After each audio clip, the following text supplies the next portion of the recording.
श्लोक 7 अध्याय द्वितीय।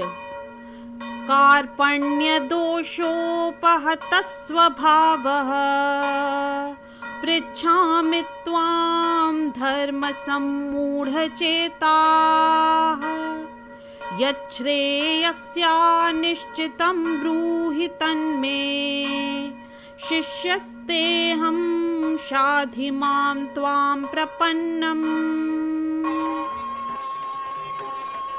इस श्लोक में अर्जुन कहते हैं, अब मैं अपनी कृपण दुर्बलता के कारण अपना कर्तव्य भूल गया हूँ और सारा धैर्य खो चुका है।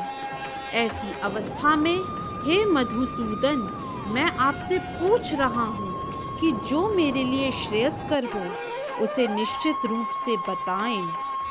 अब मैं आपका शिष्य हूँ और शरणागत हूँ, कृपया मुझे उपदेश दें।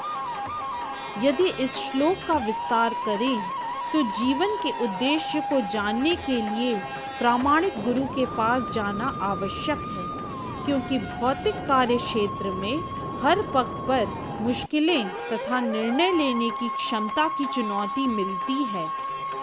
यही समग्र वैदिक ग्रंथ हमें समझाते हैं कि जीवन की अनचाही उलझनों से मुक्त होने के लिए हमें प्रामाणिक गुरु के पास जाना चाहिए।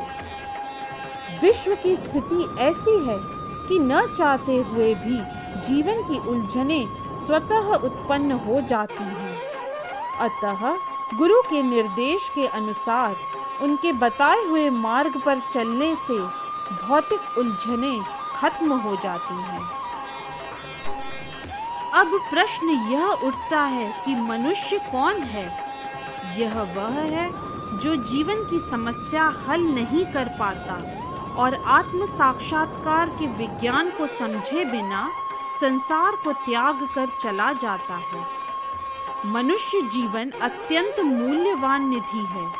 इसका उपयोग वह अपने जीवन की समस्याओं को हल करने में कर सकता है।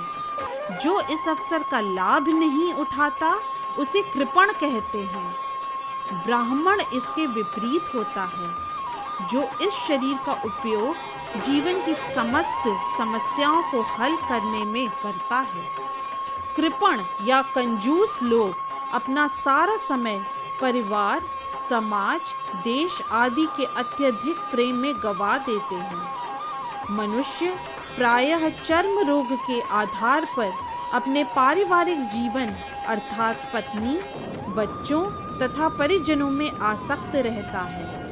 कृपण यह सोचता है कि वह अपने परिवार को मृत्यु से बचा सकता है अथवा वह परिवार के द्वारा बचाया जा सकता है।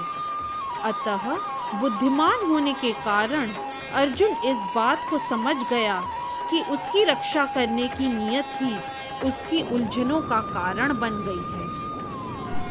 यद्यपि वह समझ रहा था कि युद्ध करने का कर्तव्य उसकी प्रतीक्षा कर रहा था, किंतु हृदय की तुच्छ दुर्बलता के कारण वह अपना कर्तव्य नहीं निभा पा रहा था।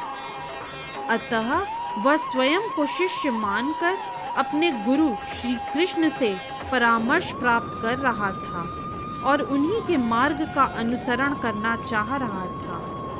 इस तरह से श्लोक 7वें अध्याय द्वितीय की व्याख्या यहीं संपन्न होती है। जय श्री कृष्ण।